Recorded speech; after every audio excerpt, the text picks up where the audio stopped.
Hi, this is Stephen from OWNorDisown. Well, at CES, Acer announced updates to 5 of their laptops. Now, probably the most popular is the Helios 300, which basically they just updated it with the RTX 3000 series cards. So that's the RTX 3060, the 3070 and the 3080. Now, there's no mention on the power level of the GPUs, but I suspect the 3060 will be a Max P, whilst the 3070 and the 3080 will be a Max Q. Now, they're still using the Intel 10th Gen CPUs, which I feel is a lost opportunity. But as you will soon see, they are reserving this for the new Nitro line. Still, you're getting up to a 3080 in this, and that would be very good. I believe the cooling in the chassis remains exactly the same as last year. So turbo mode will likely reach in the low 90s, even using the max fan. But you do have good fan control options even on the lower power mode, so it should be okay. The main issue I had was the fan whine at mid speeds, and the 144Hz panel had the backlight bleed. So it is good to see now that you do have a 240Hz 3ms full HD panel.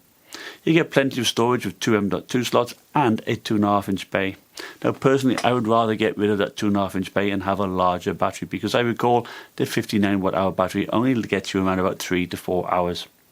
Still, it starts at $1,299, and for an RTX 3060, that doesn't seem bad at all.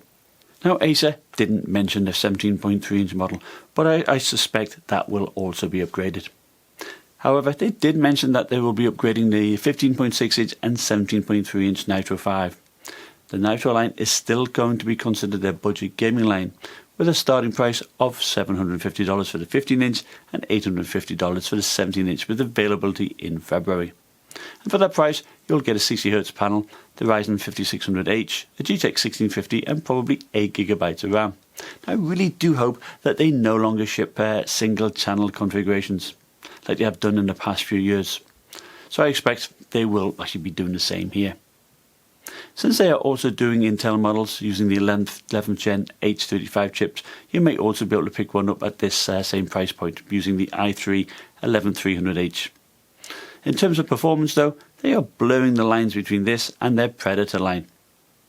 On the AMD side, they go all the way up to a Ryzen 9 5900HX, which is an unlocked chip.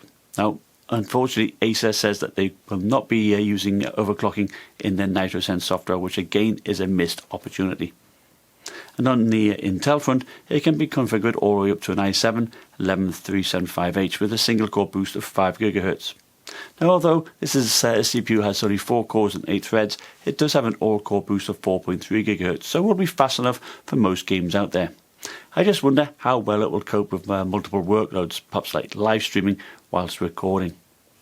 The Nitro 5 will still be all plastic, so from a build quality perspective, that is the main differentiator from the Predator line. The 2020 model saw less red on the chassis, and this continues on the 2021 model, with the only red accent being between the rear air vents.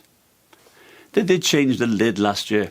That had a brush look here on the sides, but this time it's going to be all the same matte black plastic. The standard keyboard will still be red with highlighted WASD and arrow keys, but in select markets you will have an option of having a 4-zone RGB keyboard. The chassis size and the port layout are the same as last year. On the left, you have the LAN port, 2 USB Type A's and a combo headphone mic jack, and on the right you have a USB-C, a USB-A and an HDMI port. Acer also continues with the traditional fan layout, pushing air out for 4 heatsinks rather than the one larger one they used on the 2019 model.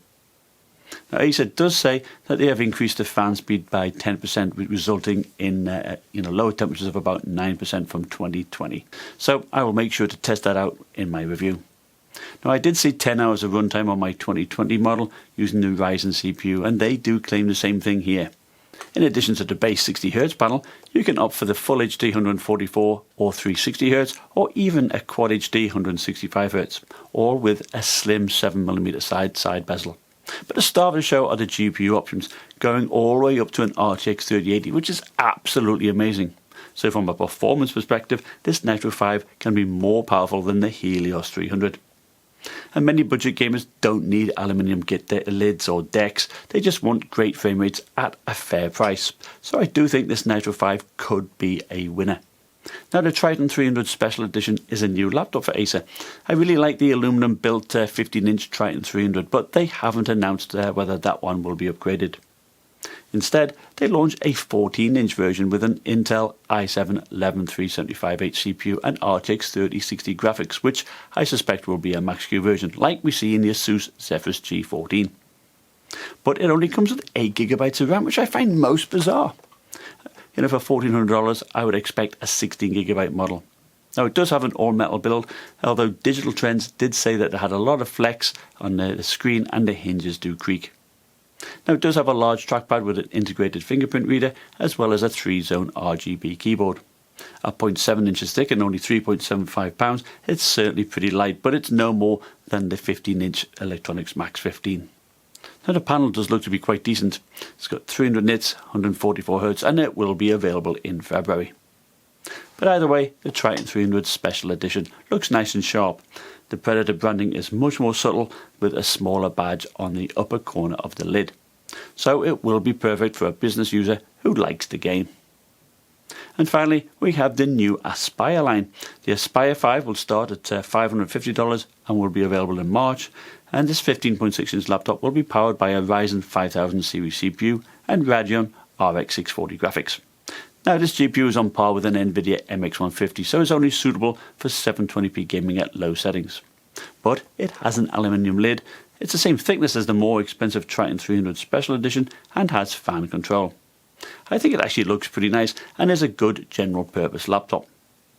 Now, the 15.6-inch Aspire 7 is black and has even thinner bezels than the Helios 300.